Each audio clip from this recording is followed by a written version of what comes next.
This is how much processing I used back then versus now. I go by 20 Paths on the internet, and I've been mixing for about 4 years, and I've mixed hundreds of beats and songs. Today I'm going to share with you what I used to do versus what I do now, so you can know everything of what not to do. First I want to talk about just straight leveling. Basically, like, half of the mix is just really like 70%. But anyways, this is like the big chunk of the mix, just volume leveling. So I used to just do leveling using the mixer.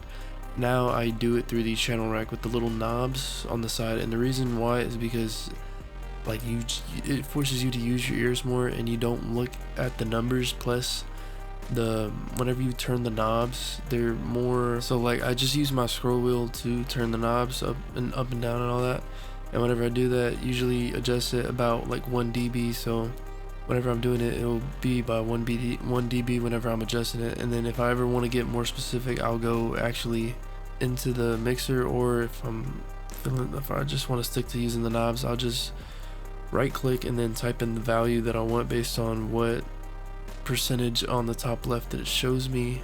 But I don't, keep in mind, I don't look at that whenever I am using it. I only look at that whenever I want to make like the smallest of decisions. Usually, well, even if I do look at it, I'm just looking at it for the percentage base. I don't want to look at it for the actual like negative 15 dB or whatever that is. I just look at it for the percentage base. That way I have a better idea, because usually whenever I'm adjusting it with my scroll wheel, it adjusts it by 2%, which is like a dB on average whenever I use my scroll wheel. And on top of using it for the just like leveling with the volume knob, there is a pan knob, but I do panning in a different way using the I'll show y'all an example in the video. But basically, I'll go to the mixer and I'll go to the panning knob, I'll right click and then go to set, and on that it'll be like more specific to where I'm actually panning it versus like a full knob, because I feel like that,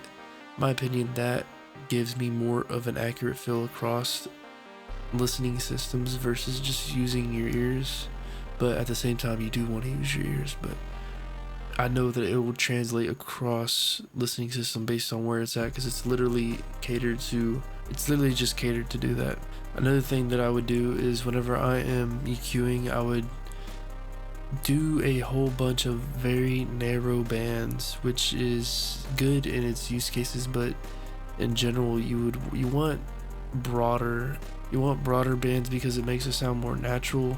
And if you use a whole bunch of smaller bands, especially if you're doing like resonance, like suppression, which is a trap that it's easy to fall into if you're EQing like vocals or something, like narrow the band and then pull it up and all that.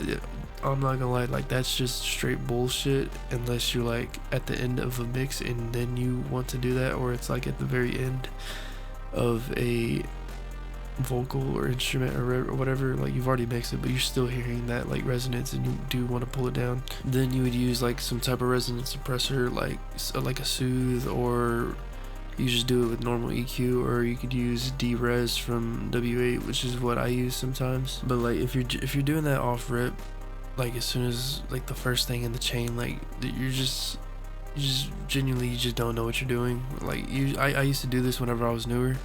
Alright, I'm getting a little bit off topic. So basically the second part of that first point is just EQ, and what I use to EQ all of my instruments is PORTEC.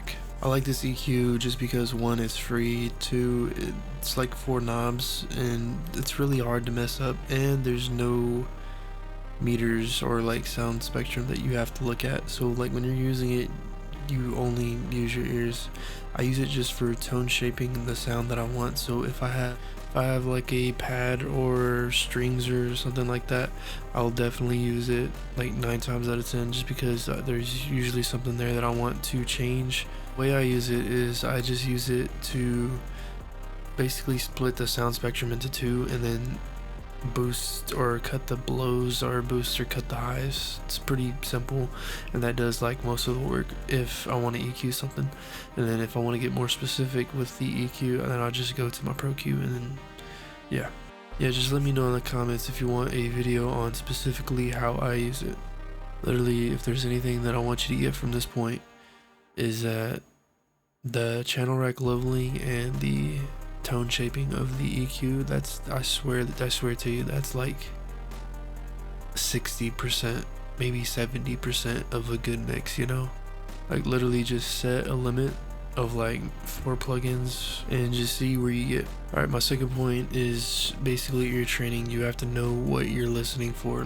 Like this is literally self-explanatory. If you don't know what you're listening for, how are you gonna mix? You know, like it doesn't make sense. Now, what I used to do is I would basically just raw dog it. I didn't know what I was listening for, and you know, it shows. Like literally everything was so inconsistent. Nothing translated. Nothing actually sounded good. And if something did sound good, it was just by chance. I actually used to like have the volume all the way up, which is like terrible for your ears, like absolutely terrible. And I you know what I'm saying, I didn't know any better, so I just have the volume all the way up, thinking that I can hear more if I just turn the volume up, but really I didn't know how to listen. And that's the next part that I'm going to show you, is how I actually learned how to listen and what to listen for, and just currently what I do. So currently what I do now is I have my DAW set up in a way where I can do direct comparisons to Spotify lossless audio, and I just compare, you know, apples to apples of what something sounds like versus what it doesn't sound like. And I basically have it generally level matched, that way it's in the ballpark, because you don't want to like level match, because like you can go through different songs and all that. Another thing that really helped was the guard particle. Basically that showed me the ballpark of where good mixes are, if that makes sense. So your mids would be at a certain range, the bass would be at another certain range, but it's not like those are exact numbers of like what you want to hit. It's more the ballpark. You just want to be in that area, and you can be higher, you can be lower, but as long as it's in that area, like, you're good. And now, like today, I don't even use it like on my mix bus. It used to be on my mix bus. Now I just have Mix Boss, because I've used the guide particle so much that I know like the general areas of where to be, of like what sounds good.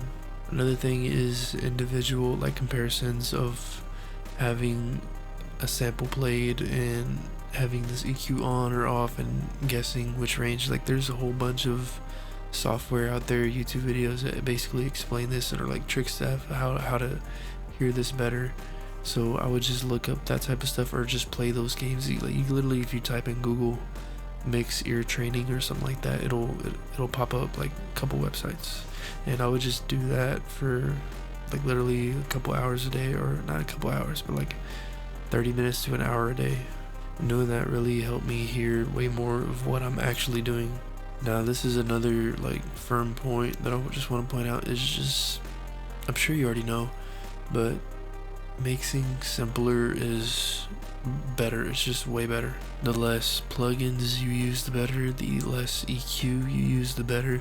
The less reverb, you not like mix amount of reverb, but you get what I'm saying. Like if you have like 5 reverbs, or like if you can use like 2, use 2. I found that this just creates more problems in the future that you'll have to deal with if you do make a mistake. It's like turning on a switch and then another switch, that one turns the opposite direction. So you go to correct that one, and then the other switch, it goes another opposite direction, and then another switch, it goes some other direction, you know? It's just way too many variables. This matters especially with EQ, just because the more that you add or take away, the more you mess with the natural phase of the instrument or whatever you're mixing. Like literally put like a limit of how many plugins you can use on like one instrument or whatever, and you can't go above that limit. Like literally challenge yourself to do it, and do it for like a week. It's very hard to go back. Like another benefit of this is that it's literally less CPU because there's less plugins. Like duh, like if you can use less and get the same outcome or even better, literally just do it. Like I'm literally gonna tell you a small story about like whenever I implemented this. So this is like a year and a half ago. At the time I was like showing my brother like my mixes and stuff and asking him what he think, and you could tell like he thought that they were like okay, but not like that professional sounding level. And as soon as I started doing less is better basically, and I started training my ears more, I showed him like another mix of mine that I like when I started to change it, and it really got to a good point.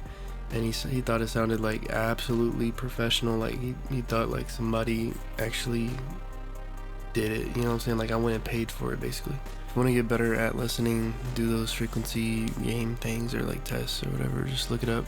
If you want to know where you can get Portec, go to Analog Obsession's website and then literally just type in Analog Obsession Portec and it should automatically come up.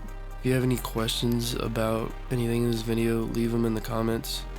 I'll make a video on something in depth, just like let me know. That's it for today, see ya. Peace.